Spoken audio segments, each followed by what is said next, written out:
Hello, जय Shri Krishna.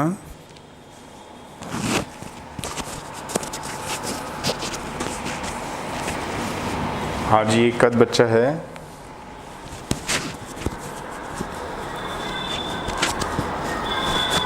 Hello,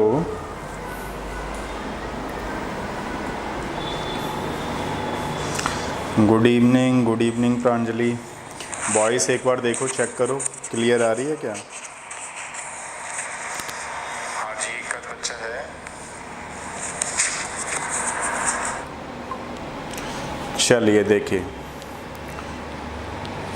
P block element शुरू करते हैं। 1-2 मिनट और रुक जाते हैं क्योंकि अभी शायद मे बी क्लियर आ रही है क्या? हाँ जी,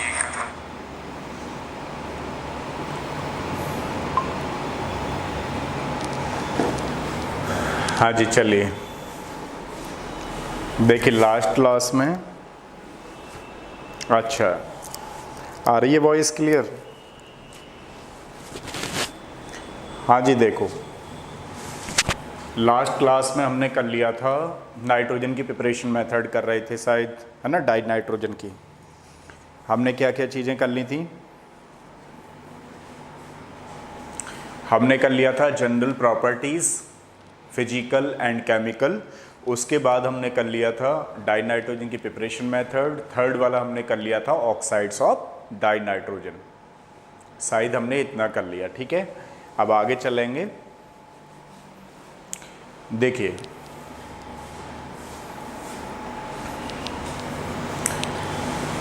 शुरू कर देते हैं। अब एग्जैक्टली टाइम हो चुका है, अभी 2 मिनट बाकी हैं। कोई नहीं, चलो हाँ जी, फटाफट आओ, फिर शुरू करते हैं आपका पी ब्लॉक एलिमेंट्स और क्वेश्चन पूछते हैं। आप पढ़ रहे हो, नहीं पढ़ रहे हो?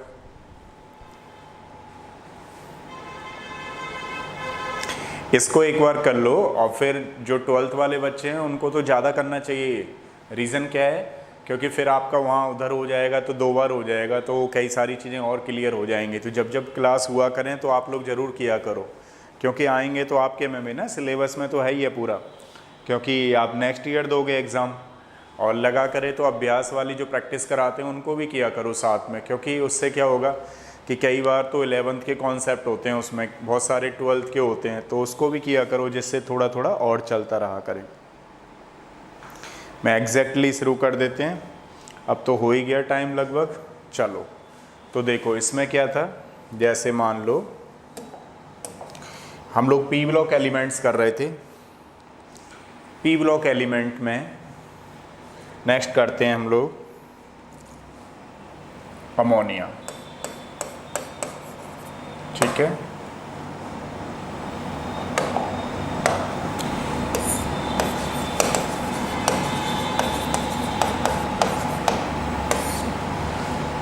अब देखिए, जनरल प्रिपरेशन मेथड अमोनिया की किस तरीके से करेंगे।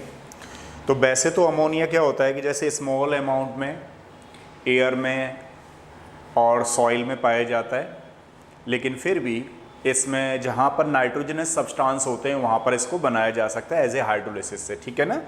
ऐसे मान लीजिए फर्स्ट प्रिपरेशन मेथड है इसकी कि यूरिया है, कोई नाइट्रोजनस सब्सटेंस है हमारे पास, हमने वाटर से रिएक्शन कराया, तो सबसे पहले क्या बनेगा इसमें, अमोनियम कार्बोनेट बना, ठीक है। अमोनियम कार्बोनेट को जब हीट करेंगे तो हमारे पास अमोनिया बना इस तरीके से। तो ये स्मॉल अमाउंट के हो गई सारी चीज़ें, ठीक है ना। तो फर्स्ट वाली प्रिपरेशन मेथड हमारी कौन सी है, ये वाली है। आज बहुत सारे कॉन्सेप्ट करेंगे जो नीट और जेई के लिए काफ़ी इंपॉर्टेंट हैं, और बोर्ड के लिए तो है ही है, चल ही रहा है। तो देखो, सबसे पहली फर्स्ट मेथड हो गई हमारे पास। सेकंड वाली क्या है कि जैसे मान लीजिए स्मॉल अमाउंट में हमें बनानी है, ऊपर वाली भी स्मॉल अमाउंट में पाई जाती है, लेकिन फिर भी क्या होता है कि जैसे अमोनियम क्लोराइड है, अमोनियम क्लोराइड की रिएक्शन हम लोग ये लाइम से करा देते हैं, इसको सिलेक्ट लाइम बोलते हैं।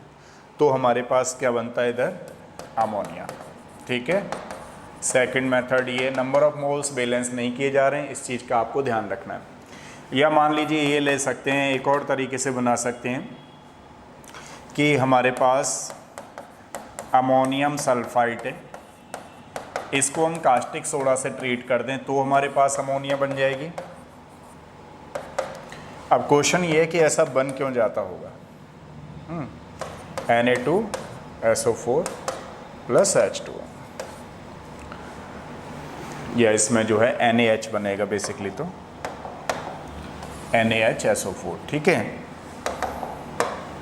अब देखिए, जैसे मान लीजिए मैं आपसे पूछूं कि भाई इसमें ये क्यों बन रहे हैं ऐसा करके, तो इसमें इसलिए बन रहे हैं क्योंकि जो ये अमोनियम सॉल्ट है, अमोनियम सॉल्ट यहाँ पर आ जाने से ये हल्का सा इसमें प्रॉपर्टीज़ जो है किसकी हो गई हैं, एसिड की, क्योंकि इसने एसिड से रिएक्शन करके सॉल्ट बनाया होगा। तो ये यहाँ पे बेस है, तो जब ये एसिड की उस फॉर्मेट में आ गया, तो अगर हम बेस के साथ इसको हीट करते हैं तो हमारे पास इस तरीके से अमोनिया आ जाता है। मान लीजिए अब इसने अमोनिया ने क्या किया होगा, पहले एसिड से रिएक्शन किया होगा H2SO4 से, H2SO4 से मतलब ये बेस की तरह काम कर रहा है, तो ये सॉल्ट मतलब कन्वर्ट हो जा रहा है किसमें, अमोनिया में। तो फर्स्ट वाली प्रिपरेशन मेथड हमारी कौन सी है, नाइट्रोजनस सब्सटेंस है यूरिया, यूरिया को हाइड्रोलिसिस किया, ये बना। अमोनियम कार्बोनेट को अगर हीट करेंगे तो क्या बनेगा हमारे पास, अमोनियम। ये स्मॉल अमाउंट में हो गए। मान लीजिए इंडस्ट्रियल मेथड की बात करें, तो इंडस्ट्रियल मेथड में हम लोग कौन सा करेंगे बताओ। हाँ, मॉर्निंग क्लास नहीं हुई थी दिव्यांश, मैं क्या कहता हूँ कई बार तो मुझे हंसी भी आती है और सोचता भी हूँ कि बोलूँ ना बोलूँ, लेकिन बोलता हूँ। देखो है क्या, देखो भाई मैंने तो एक फंडा बना रखा है कि अगर कोई चीज़ नहीं आपको सही लग रही है तो उसको बिल्कुल चेंज करो। अब है क्या है, जिसका वाईफाई लग रहा है, वाईफाई कितने दिन हो गए देख रहे हैं, हम लोग भी खुद एनालिसिस कर रहे हैं कि चाहे भले ही 2 बच्चे हैं, वो भी बच्चे क्या सोचते होंगे हमारे बारे में कि अच्छा सर को चलाना नहीं आ रहा है, क्या नहीं करना आ रहा है। ऐसा कुछ नहीं है, छोटी मोटी चीज़ें तो जानते ही हैं, लेकिन उसमें भी क्या, वाईफाई का नेट का कोई कुछ नहीं कर सकता। लेकिन फिर भी हमने क्या किया कि किसी को पेमेंट जो है ईयर की दे रखी थी, लेकिन भाई उसको शिफ्ट किया। मैंने कहा अभी तो 3-4 महीने ही हुए हैं उसमें, लेकिन फिर भी आज हमने पूरा नेटवर्क ही शिफ्ट कर दिया। मैंने कहा नहीं, अब दूसरे का करेंगे। तो इन चीज़ों से थोड़ा थोड़ा आप भी सीखो कि होता क्या है। देखो कई बार जब तक हम किसी चीज़ को लग रहा है हमें नहीं ऐसे ही चलने देते हैं, तो चलने देने में तो बड़ी गड़बड़ हो जाती है। अगर आपको लग रहा नहीं ये मेथड सही नहीं है तो दूसरी मेथड चेंज कर दो, तो दूसरी मेथड ज़रूर करनी चाहिए, जिससे क्योंकि हमें तो अल्टीमेटली सारे लोगों को सक्सेस ही चाहिए। तो सक्सेस के लिए कुछ, अब मैं कई बार बताता रहता हूँ तो अपने एक्सपीरियंस ही बताता हूँ कि हाँ मेरे साथ ऐसा हुआ तो मैंने ऐसा किया, क्योंकि बहुत ज़्यादा तो मैं सक्सेस नहीं हूँ, लेकिन कहने का मतलब जो जो चीज़ें चलती रहती हैं वो चीज़ें आपको मैं बताता रहता हूँ कि इस तरीके से ऐसे करना है। तो जो मॉर्निंग की क्लास नहीं हुई थी उसमें बैनर में तो डेट डली हुई है 27, तो आज मैं 11 o'clock कराने वाला हूँ, नाइट में 11 to 12, क्योंकि जो क्लास मॉर्निंग में होनी थी वो हम करेंगे अभी प्रैक्टिस, 11 to 12 अभ्यास की प्रैक्टिस करेंगे, ठीक है ना। तो मॉर्निंग वाली क्लास यहाँ करा देंगे। अब थोड़ा सा आप यहाँ समझिए चीज़ों को, फिर हम करते हैं आगे, ठीक है। उसको भी करेंगे, नाइट में ही लेने वाला हूँ 11 o'clock, रेडी रहिएगा। बहुत सारे क्वेश्चन करेंगे, क्योंकि जब जब मैं टाइम खाली होता है तो करता ही हूँ। तो चलिए कोई बात नहीं है, यहाँ पे आइए। अब इसमें क्वेश्चन आता है कि भाई हम इंडस्ट्रियल मेथड, कॉमर्शियल मेथड कैसे अमोनिया को बनाएंगे। तो देखिए अमोनिया के लिए हैवा प्रोसेस होती है, सारे बच्चे जानते हैं, N2 + थ्राइस H2, और इसमें हम लोग डालते हैं क्या, कैटलिस्ट, कौन सा, आयरन। अगर आप बात करते हो तो ये गैस फेज में होती है, गैस फेज में होती है, सॉलिड में होता है, तो कौन सा वाला बोलेंगे इसको, हेट्रोजीनियस। हेट्रोजीनियस क्यों, क्योंकि जब रिएक्टेंट और इस कैटलिस्ट की फेज अलग होती है तो उसको क्या बोलते हैं, हेट्रोजीनियस कैटलिस्ट। अच्छा, यहाँ पे एक प्रमोटर भी यूज़ करते हैं, मॉलिब्डेनम, इसको बोलते हैं कैटलिस्ट प्रमोटर, यानी कि ये कैटलिस्ट के साथ मिलेगा और इसके बनने की, प्रोडक्शन की जो रेट है उसको इंक्रीज़ कर देगा। अच्छा, एक और चीज़ है, जैसे मान लीजिए यहाँ पे आयरन के साथ साथ हम लोग इसकी रिएक्टिविटी को यानी कि प्रोडक्शन को बढ़ाने के लिए क्या यूज़ कर सकते हैं, थोड़ा सा K2O एल्यूमिना थोड़ा यूज़ कर सकते हैं, ताकि इसकी प्रोडक्टिविटी इंक्रीज़ कर जाए। ये जो होती है वो एक्सोथर्मिक होती है, यानी कि चेंज इन एंथैल्पी कितनी होती है हमारे पास, नेगेटिव। इस बात का भी हमें ध्यान रखना है, ठीक है। एक चीज़ और है इसमें, जैसे मान लीजिए अगर मैं किसी बच्चे से कहूँ कि ली चैटलियर प्रिंसिपल को फॉलो कर रहा है, नहीं कर रहा है, अगर ली चैटलियर प्रिंसिपल को फॉलो कर रहा है तो बताइए कैसे होगा। हाँ, यस, तुम भी हो, देखते रहो। अगर मान लीजिए ली चैटलियर प्रिंसिपल को फॉलो कर रहा है, तो ली चैटलियर प्रिंसिपल को कैसे फॉलो करेगा? एक आपने पढ़ा होगा प्रेशर वाला, क्योंकि यहाँ पर नंबर ऑफ मोल्स ज़्यादा हैं। देख रहे हो आप लोग नंबर ऑफ मोल्स कितने हैं, यहाँ 4 है, यहाँ 3 है, तो टोटल मतलब 3 and 1 4। तो इधर की रिएक्टेंट साइड में 4 नंबर ऑफ मोल्स हैं, प्रोडक्ट साइड में 2 नंबर ऑफ मोल्स हैं। तो अगर मान लीजिए ये इक्विलिब्रियम में हो रही है, तो हाई प्रेशर पर अगर हम हाई प्रेशर अप्लाई कर देंगे तो इसकी मैक्सिमम यील्ड ऑब्टेन हो जाएगी, यानी प्रोडक्ट की तरफ जाएगी, फॉरवर्ड डायरेक्शन फॉलो करेगा एट हाई प्रेशर पे। ठीक है ना? तो क्या बना हमारे पास? अमोनिया। तो ये इंडस्ट्रियल मेथड है। तो तीनों प्रोसेस आपको समझ में आ गई। स्मॉल अमाउंट में नाइट्रोजन सब्सटेंस है, यूरिया ले लिया, हाइड्रोलिसिस किया, अमोनियम कार्बोनेट से ट्रीट बनेगा, उसको फर्दर हीट करने पर अमोनिया बना। ये भी स्मॉल अमाउंट में मेथड है दोनों। ये वाली कौन सी है हमारे पास? Industrial process. ठीक है ना? अब थोड़ा इसकी प्रॉपर्टीज के बारे में बात करते हैं। देखो, अगर हम बात करें प्रॉपर्टीज की, तो जैसा हमने देखा था, आपको मालूम चिप्स में कौन सी चीज़ भरी रहती है? Nitrogen gas, die nitrogen gas होती है। अब अमोनिया के बारे में बात करते हैं, और डाई नाइट्रोजन गैस के बारे में एक और चीज़ थी कि वो पॉइजनस नहीं होती थी, है ना? अब मैं किसी बच्चे से पूछूं, बताओ भाई एक दो प्रॉपर्टीज, तो क्या बोलोगे? It is colourless with pungent smell, बड़ी खराब स्मेल आती है, पंजेंट स्मेल गैस। ठीक है? अगर मैं किसी बच्चे से पूछूं, बताओ ये सॉल्युबल होगी नहीं वो वाटर में? वाटर में सॉल्युबल होगी नहीं होगी? हाँ जी, यस बताओ भाई, ये वाटर में सॉल्युबल है नहीं है? ये अमोनिया वाटर में सॉल्युबल होगी नहीं होगी? कौन बच्चा बताएगा? अभी क्वेश्चन पूछूंगा, उस वाली क्लास में आना।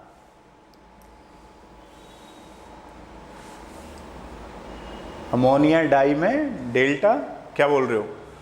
देखो ध्यान दो, अमोनिया क्या है? H बॉन्डिंग करता है ये, तो अगर हम वाटर के साथ ट्रीट कराएं तो it is soluble in water. ठीक है? वाटर में सॉल्युबल होगी। और सेकंड थर्ड वाली थिंग क्या है इसकी प्रॉपर्टीज में? इसका बॉइलिंग पॉइंट, मेल्टिंग पॉइंट काफ़ी हाई होगा। रीज़न क्या है बीपी एमपी हाई होने का? BP and MP is high. क्यों? Because hydrogen bonding.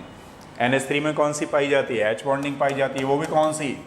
इंटरमॉलिक्यूलर, जिसकी वजह से बीपी एंड एमपी कैसे होंगे इसके? हाई होंगे। अगली प्रॉपर्टीज़ की अगर मैं बात करूं, तो ये क्या करता है? अमोनिया एसिड से रिएक्शन करता है, और एसिड से रिएक्शन करके हाँ सॉल्युबल होगा।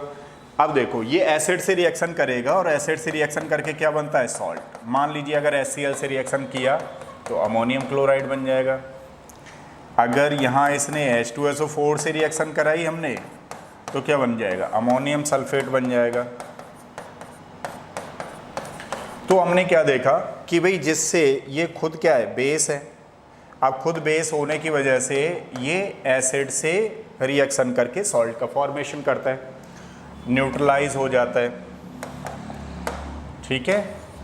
ये चीज़ एक ध्यान रखनी है। सेकंड थिंग क्या है कि मान लीजिए अगर हम इसको वाटर से हाइड्रोलिसिस कराते हैं, तो ये वीक बेस होता है। क्यों? क्योंकि इसमें OH आयंस रिलीज होता है। मान लीजिए हमने इसको H2O में डाला, सॉल्युबल हुआ, तो सॉल्युबल होने पर एक तो हमारे पास क्या बनेगा? Ammonium hydroxide. अमोनियम हाइड्रोक्साइड क्या है? वीक बेस है। ठीक है? अमोनियम हाइड्रोक्साइड बनता है plus OH ion, hydronium ion नहीं, OH आयन। तो OH आयन बनने की वजह से हम लोग इसको क्या बोल रहे हैं? वीक बेस है।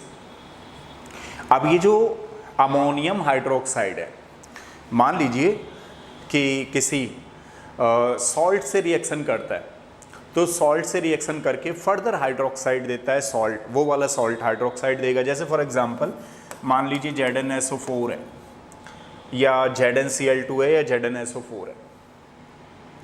अगर हमने अमोनियम हाइड्रोक्साइड की रिएक्शन करा दी, तो ये सॉल्ट है हमारे पास पहले से ही, तो उसका हाइड्रोक्साइड बनेगा। नंबर ऑफ मोल्स मैंने बैलेंस नहीं किया है, ध्यान रखना, इस तरीके से बनेगा। और ये हमारे पास अमोनियम सल्फेट।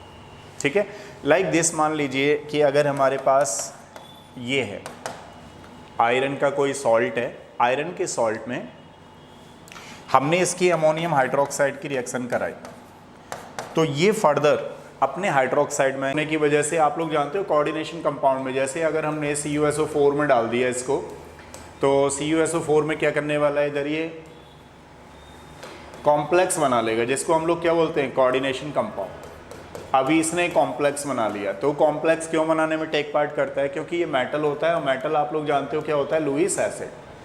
तो ये लुईस एसिड है, ये लुईस बेस है, तो क्या बना सकता है, कोऑर्डिनेशन कंपाउंड बना सकता है। ठीक है, इस तरीके से ध्यान रखना है। सेकंड केस ये मान लीजिए अगर हमारे पास अमोनिया, इसी में देख लेते हैं एक बार, 2 AgCl है या इधर 2 मोल्स मैंने ले लिए हैं।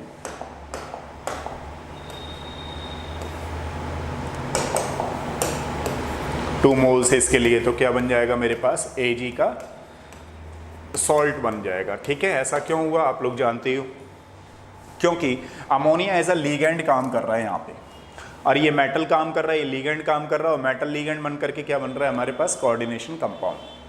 तो ये बनाने के काम में लाया जाता है, कोऑर्डिनेशन कॉम्प्लेक्स बना लेता है, क्योंकि एज ए लुईस बेस है, एज ए लीगेंड काम करता है यहाँ पे। और जिस बच्चे ने नहीं किया है उसको कोऑर्डिनेशन केमिस्ट्री में आएगा, तो वो भी ध्यान रखना है। ठीक है, ये बातें चल रही हैं हमारी किसके लिए, अमोनिया के लिए। अब मैं आपसे पूछता हूँ, चलो अमोनिया के एप्लीकेशन बताइए। कौन बच्चा बताएगा अमोनिया कहाँ कहाँ पे यूज़ की जाती है, एप्लीकेशन ऑफ अमोनिया या यूजेस ऑफ अमोनिया, बताओ चलो कहाँ कहाँ पे यूज़ की जाती है। तो सबसे पहले नाइट्रोजन के कंपाउंड बनाने में यूज़ की जाती है ना, लिक्विड अमोनिया यूज्ड, कहाँ पे यूज़ होती है, इन रेफ्रिजरेटर।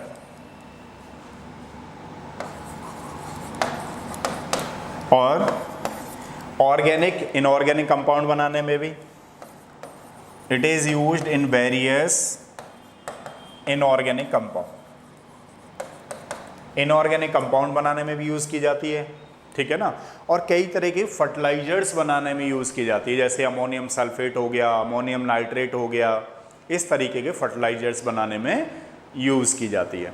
ठीक है, तो चलो अमोनिया की मेथड आपको समझ में आई। 2-3 मेथड है हमारे पास, उनको ध्यान रखना है। स्मॉल अमाउंट में ammonium chloride plus slag lime use करेंगे, और भी स्मॉल अमाउंट में क्या है, अमोनियम सल्फेट यूज़ कर लीजिए, किसके साथ, कास्टिक सोडा यानी कि NaOH के साथ। थर्ड वाली जो कॉमर्शियल मेथड है वो कौन सी है हमारे पास, हैबर प्रोसेस। हैबर प्रोसेस में आपको ध्यान रखना है कि वो ली-चटलीय प्रिंसिपल को अप्लाई होता है, उसमें एट हाई प्रेशर पे फॉरवर्ड डायरेक्शन फॉलो होती है। ठीक है, तो ये अमोनिया की थोड़ी प्रॉपर्टीज़ हैं, इनको ध्यान रखिएगा। चलिए नेक्स्ट बात करते हैं। यहाँ इसके क्या चीज़ हो गई थी, ऑक्साइड तो हो ही गए थे, एक और कंपाउंड रह गया जो हमारे सिलेबस में है, नाइट्रिक एसिड। नाइट्रिक एसिड की अगर मैं किसी बच्चे से पूछूं लैब मेथड क्या होती है, बिना देखे बताना है भाई, देख के मत बोलना ना। तो इसमें क्या होगा, देखिए अगर हम लोग लैब मेथड करें तो लैब मेथड में हमारे पास ये होता है सोडियम नाइट्रेट प्लस H2SO4। ठीक है, अब देखिए ये क्या बन गया हमारे पास, दिस वन प्लस, मतलब NaH, मैंने इसमें से एक H ले लिया, NaH SO4 बन गया। अब इसमें क्या रह गया मेरे पास, एक H रह गया, एक NO3 रह गया, तो क्या बोलूँगा मैं, HNO3। ये लैब मेथड है। अब मैं किसी बच्चे से पूछूं इसकी इंडस्ट्रियल मेथड कौन सी है, तो इसकी इंडस्ट्रियल मेथड होती है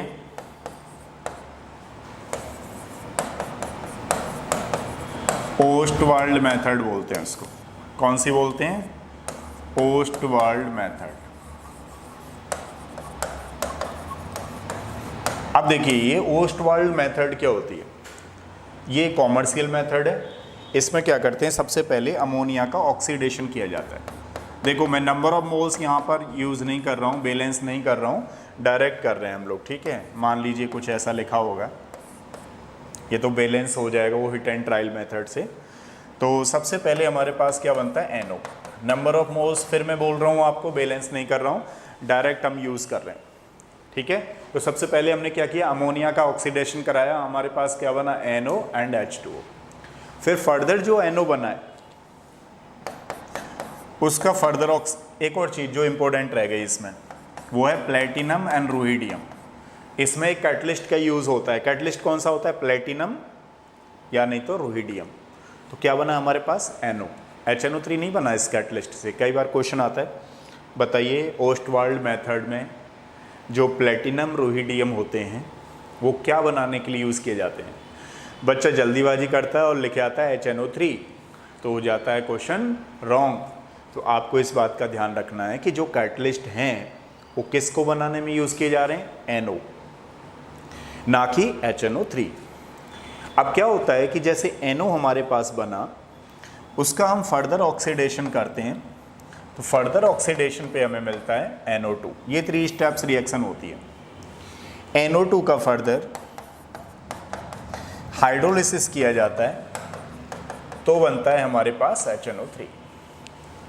दोबारा से समझेंगे, 3 स्टेप्स रिएक्शन है। फर्स्ट स्टेप में क्या होता है, NO का बनना, सेकंड स्टेप में NO2 बनता है और थर्ड स्टेप में हमारे पास HNO3 बनता है। जो ये HNO3 बना है बाई मास 68% बाई मास बनता है पहली बार में। इसके साथ साथ NO भी बनता है। अब ये NO फर्दर रिसाइकल किया जाता है। रिसाइकल करने के बाद यानी कि फिर दोबारा रिपीटिशन होता है और रिपीटिशन होने के बाद डिस्टिल किया जाता है। डिस्टिल करने के बाद दोबारा से रिपीटिशन में इसको 98% by mass nitric acid obtain होता है। ऐसे तो अगर हम इसके ऑक्सो एसिड की बात करेंगे, क्योंकि देखिए ऑक्सो एसिड क्या होते हैं सारे बच्चे जानते हैं कि जिसमें H भी पाया जाए, जिसमें ऑक्सीजन भी पाया जाए और जिसका हम ऑक्सो एसिड बनाने जा रहे हैं वो एलिमेंट भी पाया जाए, उसको बोलते हैं ऑक्सो एसिड। जैसे मान लीजिए ये नाइट्रोजन का ऑक्सो एसिड है तो ये भी तो नाइट्रोजन का ऑक्सो एसिड है, तो ये भी तो नाइट्रोजन का ऑक्सो एसिड है, ठीक है। ऑक्सो एसिड तो ये सारे हैं, लेकिन जो इम्पोर्टेंट है ये नाइट्रस एसिड हुआ, ये नाइट्रिक एसिड हुआ, इस चीज़ को भी हमें ध्यान रखना है। तो आपसे क्वेश्चन पूछेगा जो फर्स्ट टाइम बना वो कितने % बाई मास बना, तो आपने क्या करना है, 68% बाई मास स्टार्टिंग में बनता है, लेकिन साइड प्रोडक्ट क्या बन रहा होता है, NO। अब NO क्या करता है, फर्दर जो है इसमें रिसाइकिल करते हैं, डिस्टिल करते हैं। डिस्टिल करने के बाद 98% बाई मास HNO3 दोबारा से पाया जाता है, ठीक है। अब देखो ये थी हमारे पास HNO3 की प्रिपरेशन मेथड, समझ में आ गई। लैब मेथड कौन सी है, सबसे पहले सोडियम नाइट्रेट है उसको H2SO4 से रिएक्ट कराइए, ये बनेगा। और ओस्टवाल्ड मेथड इसमें इंपॉर्टेंट है, जो आपको ध्यान रखनी है, 3 स्टेप्स रिएक्शन है। अब बात करते हैं इसकी प्रॉपर्टीज़ की।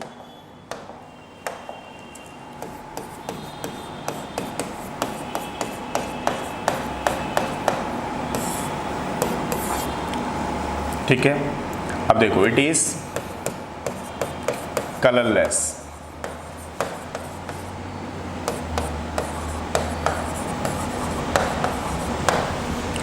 It is colourless liquid. Generally liquid होता है, लेकिन जब सॉलिड और लिक्विड दोनों फेज में ये H बॉन्डिंग में पाया जाता है, ठीक है।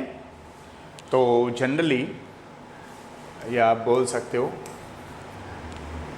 गैस इन गैसियस स्टेट किस फॉर्म में पाया जाएगा बताओ, trigonal planar. It exist in trigonal planar. अब ये ट्राइगोनल प्लेनर क्या होता है, क्योंकि इसमें sp2 हाइब्रिडाइजेशन होता है। ये नाइट्रिक एसिड है हमारे पास, ठीक है। तो इस समय इसका जो नाइट्रोजन का आप देख रहे हो वो कौन सा हाइब्रिडाइजेशन होगा, sp2 सेंट्रल एटम का, ठीक है। और H बॉन्डिंग होने की वजह से हाइड्रोजन है हमारे पास, H बॉन्डिंग होगी, यहाँ पे कॉम्प्लेक्स बनेगा। और इसकी स्ट्रक्चर क्या है, ट्राइगोनल प्लेनर। देखो अगर हम बात करें ये HNO3 क्या है, HNO3 एक स्ट्रॉन्ग ऑक्सीडाइजिंग एजेंट है, it is a strong oxidizing agent. ये सबको ऑक्सीडाइज करता है। It is a strong oxidizing agent, it can oxidize metals, non metals, सारे मेटल नॉन मेटल को ऑक्सीडाइज कर देता है, एक्सेप्ट किस चीज को छोड़ करके, platinum and gold, because they are noble metal. ये नोबल मेटल माने जाते हैं, जिसकी वजह से इसको ये डिसॉल्व नहीं कर पाता है। तो फिर ऐसा क्या होता होगा, फिर ऐसा इसमें एक HCl के साथ रिएक्शन किया जाता है, जिससे कि एक्वारेजिया बन जाता है। एक्वारेजिया बनने के बाद उस समय जो एक्वारेजिया है वो अब काफ़ी स्ट्रॉन्ग सॉल्यूशन हो जाता है। तो जो चीज़ इसमें सॉल्युबल कंसनट्रेटेड HNO3 जो होता है वो स्ट्रॉन्ग ऑक्सीडाइजिंग एजेंट है। जो चीज़ इसमें ऑक्सीडाइज नहीं हो रही थी, डिसॉल्व नहीं हो रही थी, वो अब इसमें किसके साथ, एक्वारेजिया के साथ। चलो तो कौन बच्चा बताएगा इसमें HCl और HNO3 का नंबर ऑफ मोल्स बताइए। चलो एक्वारेजिया सॉल्यूशन बनने में नंबर ऑफ मोल्स कितना होगा, कोई बच्चा बता रहा है? इसमें एक्वारेजिया बनते समय HCl और HNO3 का कितना नंबर, रेशियो कितना रहता है, बताओ। हाँ जी बताइए, एक बार ये तो पता लगा लूं कौन कौन बच्चे हैं। भी नहीं है, खुद से मोबाइल ऑन करके छोड़ दिया है, चाय पीने लग गए हो कहीं? हाँ भाई, कौन बच्चा बता रहा है इसमें रेशियो क्या होगा? ये एक्वारेजिया है, एक्वारेजिया का 3:1 होता है। 3 किसका होता है, 1 किसका होता है? कौन बच्चा बता रहा है, फटाफट बताओ। हाँ भाई, ये एक्वारेजिया का कितने बाई कितने का रेशियो लेते हैं? अरे सारे बच्चे गायब हो गए क्या भाई? जल्दी बताओ, जल्दी फटाफट।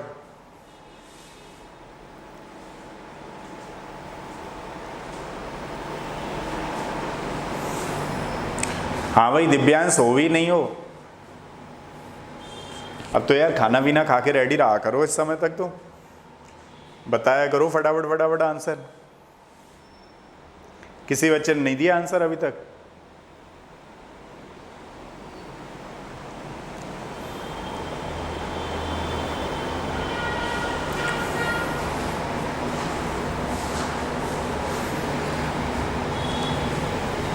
देखो ये क्या करता है कि जैसे मान लीजिए अपने में सारे के सारे मेटल्स नॉन मेटल्स को डिसॉल्व कर लेता है एक्सेप्ट नोबल मेटल। तो नोबल मेटल कौन से होते हैं हमारे पास? Gold and platinum noble metal होते हैं, ठीक है।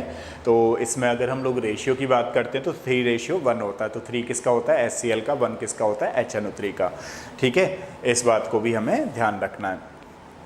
अब देखिए बात करते हैं इसमें कि ये जो है एल्यूमिनियम एंड बेरिलियम को भी ऑक्सीडाइज नहीं कर पाता है।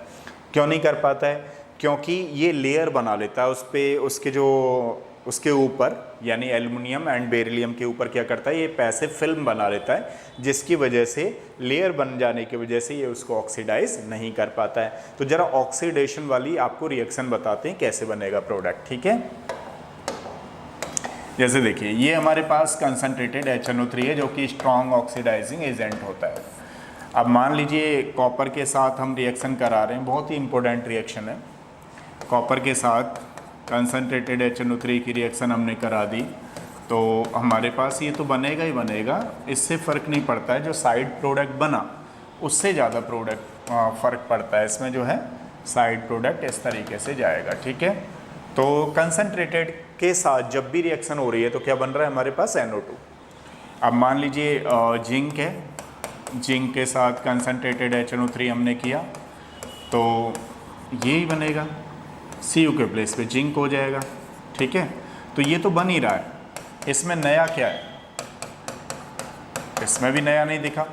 यानी कि क्या समझ में आया आपको? साइड प्रोडक्ट हमारे पास क्या चल रहे हैं? ये कब की कंडीशन बता रहा हूँ मैं आपको, जब ये कंसनट्रेटेड है।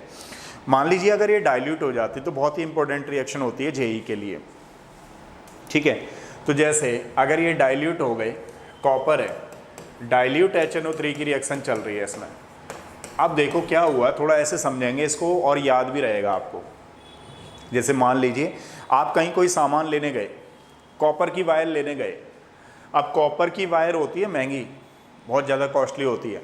आपको घर वालों ने पैसे दिए, आप सोच रहे हैं उसमें से 50 रुपये बच जाएंगे तो थोड़ा समोसे खा लेंगे साइड में।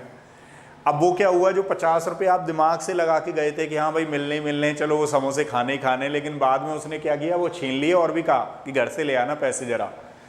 मान लीजिए आप AC की वायर लेने गए तो और भी ज़्यादा पैसों की आए, तो बड़ा मतलब आपको ये लगा अच्छा दोबारा से लौट के आना है घर पे, घर से लेके और आने, तो बड़ा मतलब दिक्कतें हो जाएंगी। आपको कहेगा कि भाई जिंक की ले लो, क्या दिक्कत है, इस पैसा में तो जिंक की आ जाएगी और 100 रुपये अलग से बचेंगे। तो आप सोचेंगे भैया दे दो, इसको ही दे दो, हमें नहीं लेनी कॉपर की। क्यों? क्योंकि आपका क्या जा रहा है, वो तो घर वालों का जाएगा। समझ रहे हो ना? अगर कोई प्रॉब्लम हो जाएगी तो घर वाले सोचेंगे अच्छा उस लेवल पे, यानी कि ठीक है अब तो आप बहुत समझदार हो गए हो, लेकिन जब पहले लोग जो है 11th-12th में हम लोग ही नहीं समझदार होते थे उतने, आजकल तो मोबाइल का इफेक्ट है। तो इसमें क्या होता था कि यहाँ थोड़ा खुशी सी महसूस होगी अंदर से, अच्छा पैसे बच गए, समोसे भी खाने हैं, साथ के साथ वो रसगुल्ले भी लेने हैं हमें। तो रसगुल्ले किस में ले पाओगे या समोसे किस में ले पाओगे, नीचे वाले में।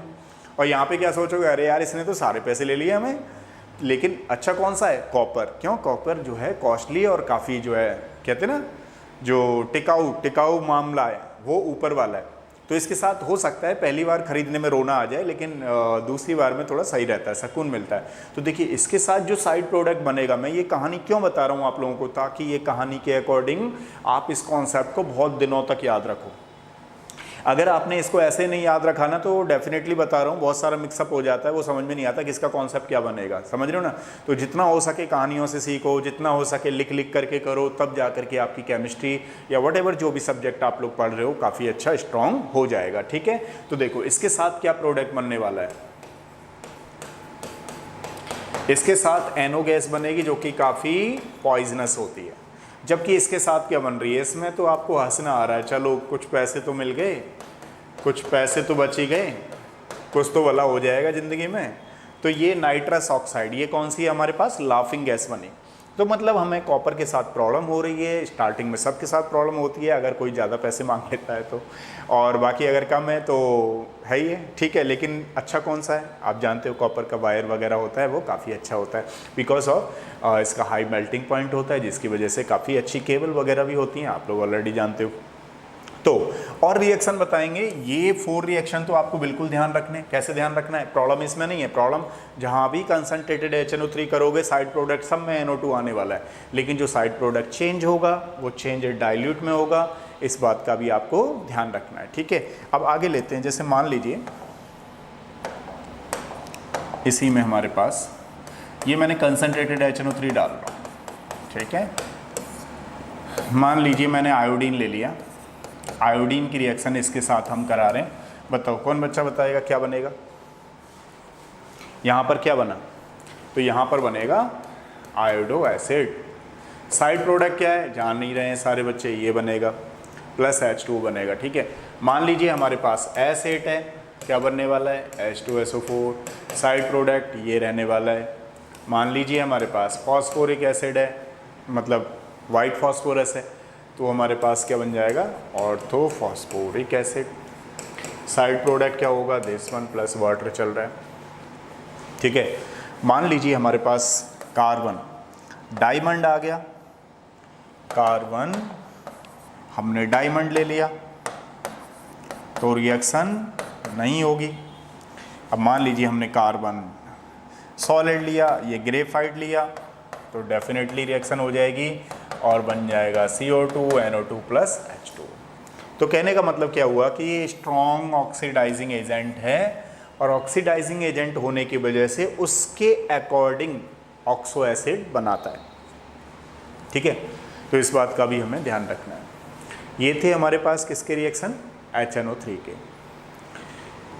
अब अगर हम बात करें HNO3 के एप्लीकेशन की, तो HNO3 के काफ़ी एप्लीकेशंस हैं। ठीक है, जिसमें इनऑर्गेनिक कंपाउंड बनाना। दूसरी वाली बात, जैसे मान लीजिए अगर हमें TNT बनाना है, सारे बच्चे जानते हैं TNT क्या होता है, ट्राई नाइट्रोटोलुइन। तो टॉलुइन जो है उसका नाइट्रेशन करा देंगे तो TNT बन जाएगा।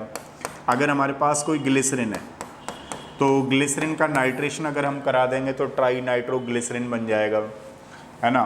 और पिक्रिक एसिड बना देता है। पिक्रिक एसिड आप लोग जानते हो 2,4,6 ट्राई नाइट्रोफिनॉल होता है जिसको हम पिक्रिक एसिड बोलते हैं। तो वटेवर चाहे पिक्रिक एसिड है, चाहे TNG है, TNT है, ये सारी की सारी किस में यूज़ किए जाते हैं, हाईली एक्सप्लोसिव होते हैं, है ना। तो बम्बार्डमेंट कराने के काम में लाए जाते हैं। तो ये थे हमारे पास किसके एप्लीकेशन, HNO3 के। नेक्स्ट मैं क्वेश्चन दे रहा हूँ आप लोगों को। इसके बाद हमारे पास जो टॉपिक आया वो है फॉस्फोरस। मतलब नाइट्रोजन के क्या है सारे जैसे N2 हमने कर लिया, अमोनिया कर लिया, ठीक है, नाइट्रोजन के ऑक्साइड्स हमने कर लिए। अब इसके बाद हम लोग पढ़ने वाले हैं फॉस्फोरस। तो चलो पहले सबसे पहले मैं आपको फॉस्फोरस के ऑक्सो एसिड कराता हूँ, ठीक है। हाँ जी बताओ, कौन बच्चा बताएगा इसका नाम क्या है। चलो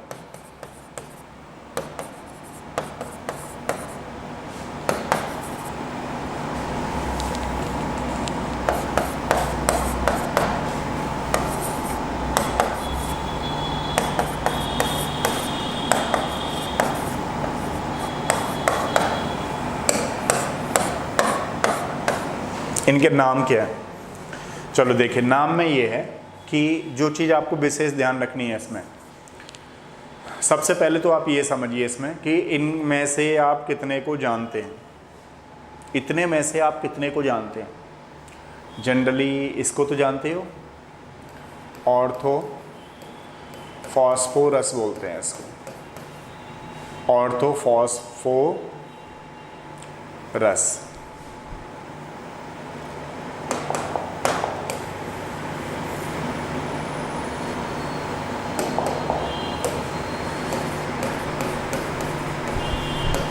ठीक है, इसको जानते हो आप लोग। और किसको जानते हैं, इसको जानते हो, इसको क्या बोलेंगे हम लोग, ऑर्थोफॉस्फोरिक।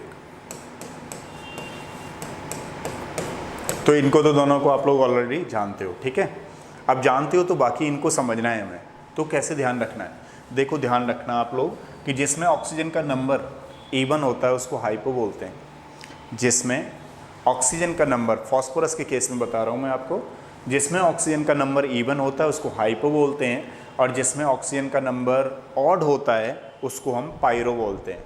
अब क्वेश्चन ये है कि हाइपोफॉस्फोरस कब बोलना है आपको और हाइपोफॉस्फोरिक कब बोलना है।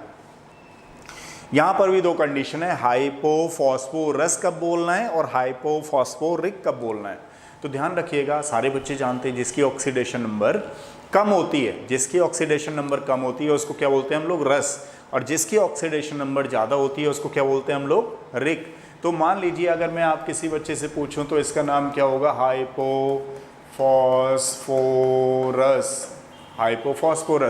क्योंकि इसकी ऑक्सीडेशन नंबर कितनी आएगी, 2 to 4, 3 + 1 आएगी। जबकि यहाँ पर भी ये इवन है, देख पा रहे हो आप लोग, ये इवन नंबर ऑफ ऑक्सीजन जहाँ पे होंगे वहाँ पे आपको हाइपो यूज़ करना है। अगर मैं किसी बच्चे से पूछूं इसका क्या होगा तो आप बोलेंगे हाइपोफॉस्फोरस, नहीं रिक, ठीक है। रस ऊपर हो गया क्योंकि इसके ऑक्सीडेशन नंबर ज़्यादा आएगी, इसलिए हम लोग क्या बोलने वाले हैं इसको, फॉस्फोरिक, हाइपोफॉस्फोरिक। अब बचे हमारे पास दो, 5 और 7। अभी मैंने आपको बताया कि जिसमें ऑक्सीजन का नंबर जो होगा वो ऑड होगा उसको पायरो यूज़ करिए। रस कहाँ यूज़ करना है, रिक कहाँ यूज़ करना है, जिसकी ऑक्सीडेशन नंबर कम है उसको रस यूज़ करना है, और जिसकी ऑक्सीडेशन नंबर ज़्यादा है उसको रिक यूज़ करना है। तो इसको हम लोग क्या बोलेंगे बताओ, पायरोफॉस्फोरस, जबकि इसको क्या बोलेंगे हम लोग, पायरोफॉस्फोरिक। एक और चीज़, अगर मैं किसी बच्चे से पूछूं कि इसका और दूसरा नाम क्या होता है तो ध्यान रखिएगा, ऊपर वाले को बोलते हैं फॉस्फेनिक। क्या बोलेंगे इसको, ऊपर वाले को फॉस्फेनिक, और नीचे वाले को क्या बोलने वाले हैं, फॉस्फोनिक। अब आपने समझ में आया थोड़ा थोड़ा किस पे डिफरेंस है, ये आई पे ओ पे डिफरेंस है, जिसको बहुत अच्छी तरीके से ध्यान रखना है आपको। बहुत अच्छा तरीका क्या है, मतलब आपसे क्वेश्चन पूछेगा इस पे बहुत सारे कि भाई बताओ हाइपोफॉस्फोनिक कौन सा है, या बहुत ऑप्शन डाल दिए, तो उसमें आपको समझना है एक एक करके।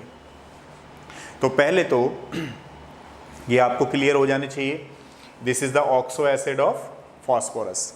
ऑक्सो एसिड किसको बोल रहे हैं हम लोग? जिसमें हाइड्रोजन भी हो, जिसमें ऑक्सीजन भी हो, उसके साथ साथ वो एलिमेंट भी प्रेजेंट होना चाहिए जिसके हम ऑक्सो एसिड्स बना रहे हैं, फॉर्म कर रहे हैं।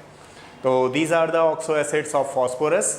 अब अगर मैं आपको इसके स्ट्रक्चर के बारे में पूछूं, और एक और चीज़ जो विशेष ध्यान रखनी है, फॉस्फेनिक और फॉस्फोनिक, इस चीज़ का भी आपको ध्यान रखना है। पायरो कैसे बोलना है, हाइपो कैसे बोलना है, बिल्कुल क्लियर होना चाहिए आपको, ठीक है। चलिए देखिए, मान लीजिए मैं आपसे कहता हूँ स्ट्रक्चर बनाइए, तो आप ट्राई करोगे एक बार स्ट्रक्चर के? करिए एक बार ट्राई, देखते हैं किस बच्चे के सारे क्वेश्चन सही जा रहे हैं। जब भी आप बैठा करो, पेन पेंसिल लेकर के बैठा करो, जिससे कि कुछ क्वेश्चन दिया करें तो वो कर लिया करो।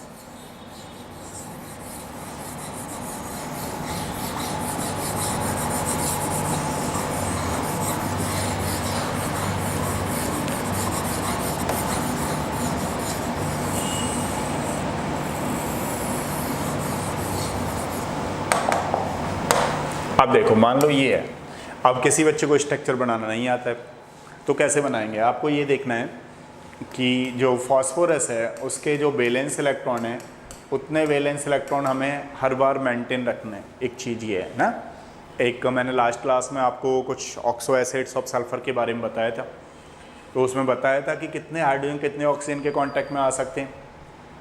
तो यहाँ पर 2 ऑक्सीजन 2 हाइड्रोजन के कांटेक्ट में आ सकते हैं। मान लीजिए अगर हम इसकी स्ट्रक्चर कुछ ऐसे बनाते हैं कि हमने सेंट्रल एटम ये मान लिया H3PO2 है, ठीक है। तो H3PO2 के केस में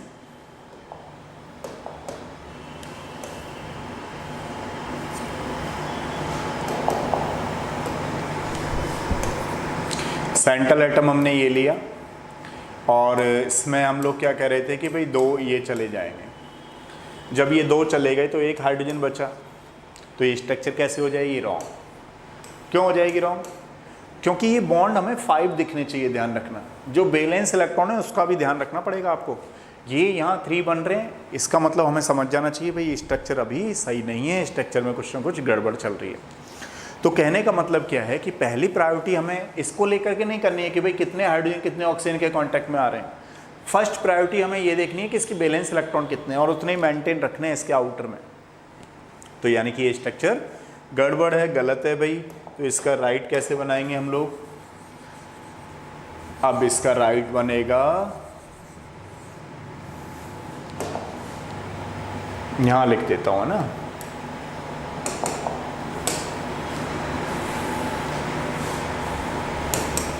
H3PO2 की स्ट्रक्चर कौन सी हो गई हमारे पास? Like this.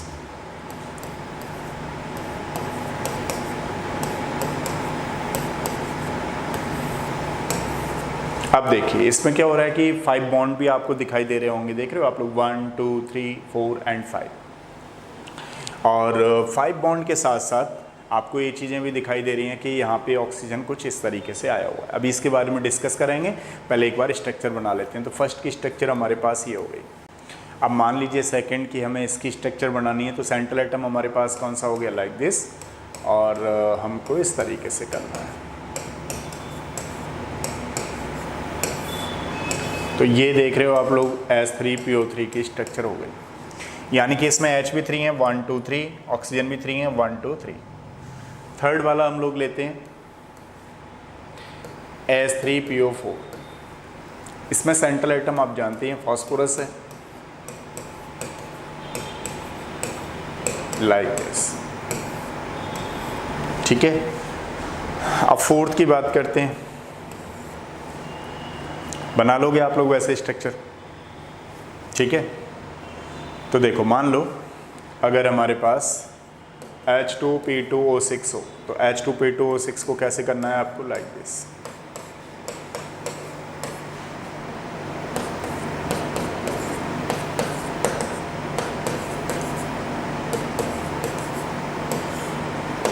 ठीक है, 1 2 3 4 क्या है?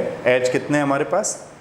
H2, अच्छा सॉरी, तो H4 होगा, ये H2 नहीं है, क्या है हमारे पास, ये H4, ये ध्यान रखना है आपको, H4 है, सॉरी इसमें जो H2 नहीं आएगा, क्या आएगा हमारे पास, H4, तो H4P2O6 है, हाँ तो इसमें भी आएगा, ठीक है। इस तरीके से आपको ध्यान रखना है।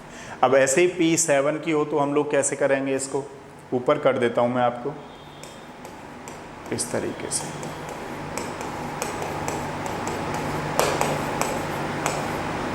ठीक है, ये हो जाएगा। अब आप लोग देख रहे हो यहाँ पे POP बॉन्ड पाया जा रहा है, तो कहने का मतलब ये हुआ, जैसे मान लो मैं किसी बच्चे से पूछता हूँ इसी में, बेसिकली ये तो ज़्यादा हो गए, 3 पे कॉन्सेप्ट आपको बनवा देता हूँ जो जनरली आपके एग्ज़ाम में पूछे जाते हैं, और सारे पे देखना चाहते हो तो एक बार सारे पे देख लो कैसे इसमें यहाँ पे क्वेश्चन आएगा, ठीक है।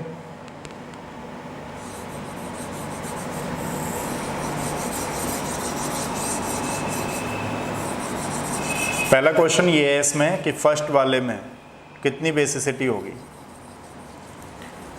तो इसमें बेसिसिटी का मतलब क्या होता है कि भाई OH कितना है हमारे पास, नंबर ऑफ OH आइंस कितने, नंबर ऑफ OH आइंस से मालूम पड़ता है कि ये मोनो बेसिक है या फिर डाई बेसिक है या ट्राई बेसिक है।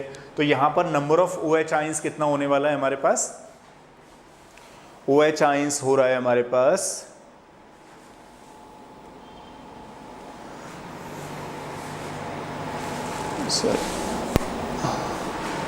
OH आइंस हमारे पास कितना हो रहा है यहाँ पे, 1, तो इसलिए हम लोग इसको क्या बोलने वाले हैं, मोनोबेसिक एसिड, मोनोबेसिक, ठीक है।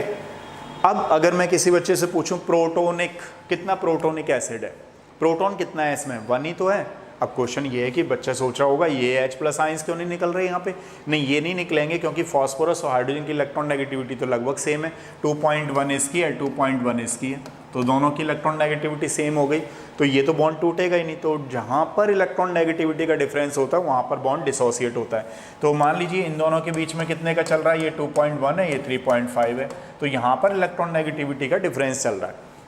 तो जिसमें 1 OH बॉन्ड ब्रेक होगा, H+ आइंस को हम लोग और क्या बोलते हैं, प्रोटॉन, तो इसको हम लोग क्या बोलने वाले हैं, मोनोप्रोटोनिक एसिड। या मान लीजिए OH के रेस्पेक्ट में दे रहा है हमें, तो OH के रेस्पेक्ट में हम लोग बोलेंगे मोनोबेसिक एसिड। अब यहाँ ये थोड़ा सा कहाँ गया वो 2 का, ये रहा, ये H3PO3 है हमारे पास, H3PO3 में कितनी बेसिसिटी है, 2, ठीक है। क्यों, क्योंकि इसमें OH आइंस कितने हैं, दिस वन। अगर मैं प्रोटिक की बात कर लूँ तो डाई प्रोटिक एसिड है ये, डाई प्रोटिक का मतलब जान रहे हो आप लोग, 2 प्रोटॉन है इसमें, 2 H+ आइंस रिमूव हो जाएंगे, ठीक है। और ये हमारे पास क्या है, ट्राई बेसिक, 3 बेसिसिटी है इसकी, ठीक है।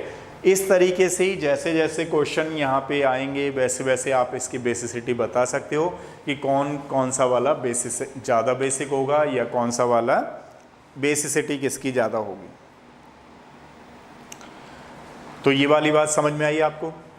अब एक और चीज़ है इसमें जो काफ़ी इम्पोर्टेंट है, मान लीजिए मैं किसी बच्चे से पूछूं कि इसमें जो pH बॉन्ड होता है वो हमें क्या बताता है, रिड्यूसिंग कैरेक्टर।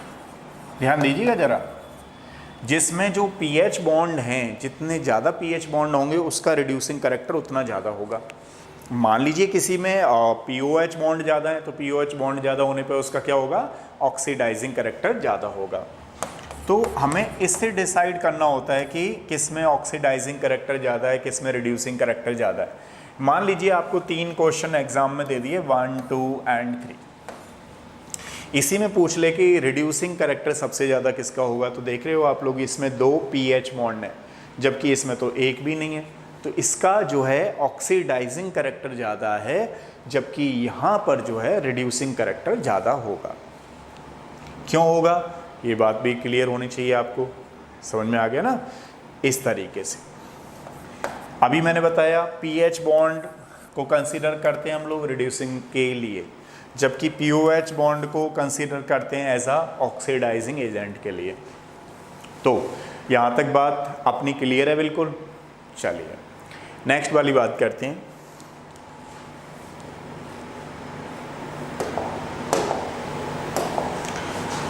अब जैसे फॉस्फोरस के कई सारे ऑक्साइड्स होते हैं, ठीक है, और ऑक्साइड में जैसे मान लो मैं बात करूं P4O10 की, बहुत सारे कॉन्सेप्ट कराते रहेंगे बीच बीच में। अब ये क्या है, अपनी साइक्लिक स्ट्रक्चर में पाया जाता है, तो केज लाइक स्ट्रक्चर में पाया जाता है, जबकि नाइट्रोजन केज लाइक स्ट्रक्चर में नहीं बनाता है। क्यों नहीं बनाता है? क्योंकि उसमें पी पाई बॉन्डिंग होती है, जबकि इसमें क्या होती है, फॉस्फोरस वगैरह में पी पाई होती है। तो ये इसकी जो स्ट्रक्चर्स हैं या इसके जो कंपाउंड्स हैं वो केज लाइक स्ट्रक्चर्स हो सकते हैं, बट नाइट्रोजन के नहीं होंगे। एक चीज़ और, जैसे मान लीजिए मैं आपसे पूछूं कि जो नाइट्रोजन है या इस ग्रुप में ऐसा कौन सा एलिमेंट है जो एलोट्रॉप्स नहीं देता है, तो आप नाइट्रोजन ही लगाओगे, क्योंकि नाइट्रोजन में क्या होता है कि पी पाई बॉन्डिंग होने की वजह से नाइट्रोजन का कोई भी एलोट्रॉप्स नहीं होता है, ठीक है। अब जैसे इसमें बहुत बार क्वेश्चन आ जाता है कि भाई POP बॉन्ड कितने होंगे करके, ऐसा करके, ठीक है। तो इसमें क्या करना है, हमें इस तरीके से इसकी जो स्ट्रक्चर है वो टेट्राहेड्रल टाइप की आपको बना देनी है। अब इसमें और क्या करना है, बीच में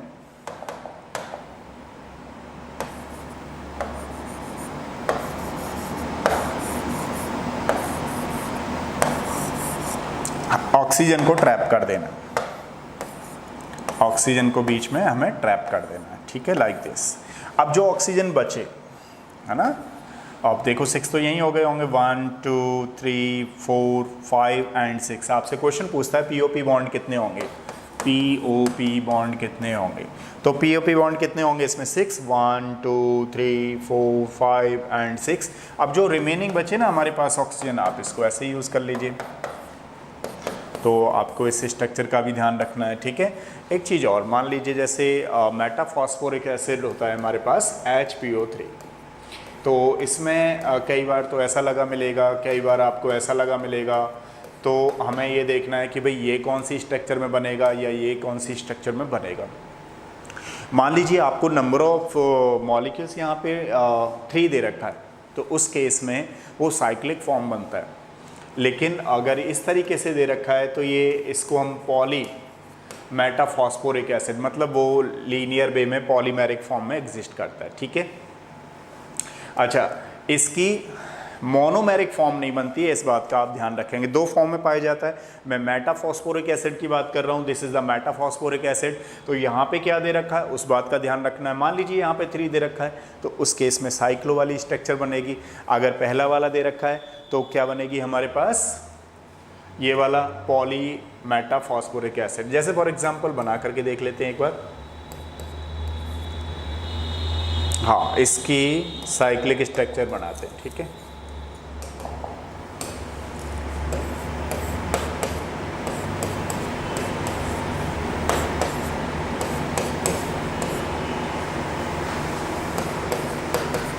देखो ये इसकी साइक्लिक स्ट्रक्चर है।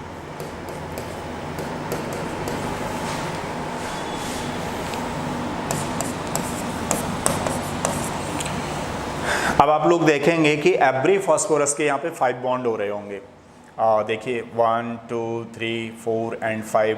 मान लीजिए इसको आप चेक करते हैं तो 1 2 3 4 5, 1 2 3 4 5, मतलब एवरी फॉस्फोरस किसमें 5 बॉन्ड में एग्जिस्ट करता है। इस बात को आपको ध्यान रखना है, ठीक है। अब जैसे हम लोग इसकी बात करें तो इसमें क्या है कि पॉलीमेरिक लीनियर वे में पाई जाती है, तो हमें ये ध्यान रखना है, ठीक है। इसमें ऐसे करके चलती जाएगी लिंक लाइक दिस, ठीक है। और भी आगे जाएगी, बहुत आगे जाती रहेगी, बहुत आगे जाती रहेगी, क्योंकि यहाँ पर n का नंबर डिफाइन नहीं है। अगर मान लीजिए डिफाइन ही हो जाए तो फिर ये होगी, अगर डिफाइन नहीं हो रहा है तो उसको हम लोग पॉलीमेरिक फॉर्म में बोलेंगे। ये लीनियर पॉलीमेरिक फॉर्म एग्जिस्ट करेगा, ठीक है ना। ये चीज़ का ध्यान रखिएगा। एक चीज़ जो काफ़ी इम्पोर्टेंट है इसमें, देखिए अब मान लीजिए कि अगर यहाँ पे आपसे पूछे कि इसमें से फॉस्फोरिक एसिड में से कौन सा डिस्प्रपोर्शनेशन रिएक्शन शो करेगा, तो ध्यान रखिएगा H3PO3 जो होता है वो डिस्प्रपोर्शनेशन रिएक्शन शो करता है। मैंने नंबर ऑफ मोल्स बैलेंस नहीं कर रहा हूँ, इस बात का आपको ध्यान रखना है। जैसे मान लीजिए ये डिस्प्रपोर्शनेशन रिएक्शन क्यों कर रहा है, सो यहाँ पर इसकी ऑक्सीडेशन नंबर कितनी है, यहाँ पर इसकी ऑक्सीडेशन नंबर होगी, देखो 3, H का हम कितना यूज़ करते हैं +1 + X + 3 -2 इज इक्वल टू 0। तो ये 3 2 जा 6 हो गया, 6 में से 3 गया तो ये +3 है, जबकि यहाँ कितना हो जाएगा 8 में से, समझ रहे हो आप लोग, 4 2 जा 8, 8 में से 3 गया तो कितना है +5। तो यहाँ पर इसका ऑक्सीडेशन हुआ, लॉस ऑफ इलेक्ट्रॉन, यहाँ पर इसका गेन ऑफ इलेक्ट्रॉन हुआ। ठीक है, तो एक ही एलिमेंट जब जिसका ऑक्सीडेशन होता है उसी का रिडक्शन होता है, उसको डिस्प्रोपोर्शनेशन रिएक्शन बोलते हैं। तो एक चीज़ आपको ये ध्यान रखना है, ठीक है। अब देखिए एक चीज़ और इम्पोर्टेंट जो वहाँ पे कई बार क्वेश्चन आ जाता है, बोर्ड में भी आ जाता है, अलग से भी आ जाता है। अच्छा टाइम हो गया क्या, सारे बच्चे जाने लगे? चलो एक चीज़ मैं और बताता हूँ आपको, ठीक है, कि जैसे जो नाइट्रिक एसिड ले रहे थे ना हम लोग, नाइट्रिक एसिड एक टेस्ट देता है जिसको क्या बोलते हैं, ब्राउन रिंग टेस्ट। ये ब्राउन रिंग टेस्ट क्या होता है वो आपको ध्यान रखना है, ठीक है। देखिए ब्राउन रिंग टेस्ट में सबसे पहले तो ये जो है नाइट्रेट आयन होते हैं, यानी HNO3 से लिए गए नाइट्रेट आयन है, ये इसको रिड्यूस करते हैं, इसको रिड्यूस करते हैं। कौन रिड्यूस करता है? ये आयरन रिड्यूस करता है। आयरन खुद तो ऑक्सीडाइज हो जाता है, जैसे देखिए आप, इसका ऑक्सीडेशन हो गया खुद का, यानी +3 ऑक्सीडेशन नंबर में चला गया, जबकि इसका क्या हो गया, इसको क्या कर दिया इसने, रिड्यूस कर दिया। अब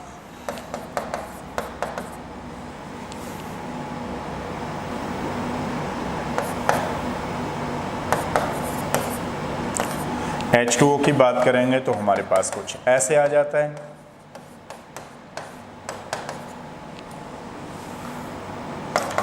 इसमें जब NO की रिएक्शन कराते हैं, है ना, ये नाइट्रस की रिएक्शन कराएंगे तो क्या होता है, इस तरीके से एक ब्राउन कलर के कॉम्प्लेक्स बन जाता है। इसको हम लाइक दिस। इसमें जो मेन इंपॉर्टेंट आपको बात समझाना चाह रहा था, मैं ये समझा रहा था कि जो ये आयरन है, जो फेरस है, वो अपने आप को तो फेरिक में मतलब खुद तो ऑक्सीडेशन कर लेता है, जबकि इसका क्या करता है, रिड्यूस करता है। फर्दर इसको हाइड्रोलिसिस करते हैं, थोड़ा सा पानी डालते हैं, है ना, और ये प्रेजेंस में होता है H2SO4 की प्रेजेंस में H2SO4 डाला जाता है। अच्छा इसमें जो इम्पोर्टेंट क्वेश्चन है वो ये है कि इसमें आयरन की ऑक्सीडेशन नंबर कितनी होगी, इस कॉम्प्लेक्स में आयरन की ऑक्सीडेशन नंबर कितनी होगी। तो ऑलवेज रिमेंबर, आयरन जो पाया जाता है 99% केसेस में व्हाटएवर, चाहे +2 होती है चाहे नहीं तो +3 होती है, इसको छोड़ करके इस कॉम्प्लेक्स में आयरन की जो ऑक्सीडेशन नंबर है वो कितनी होगी, +1। Always remember. ऐसा क्यों, वो मैं आपको बता देता हूँ। दो कॉन्सेप्ट ध्यान रखिएगा, एक तो इसमें आयरन की ऑक्सीडेशन नंबर +1 होगी, और एक इसमें NO पे कौन सा चार्ज होगा, पॉजिटिव। बाकी इस कॉम्प्लेक्स को छोड़ के सब में नेगेटिव होता है। तो देखिए जैसे X + 5 0, इस पर तो चार्ज 0 होता है वाटर मॉलिक्यूल पे,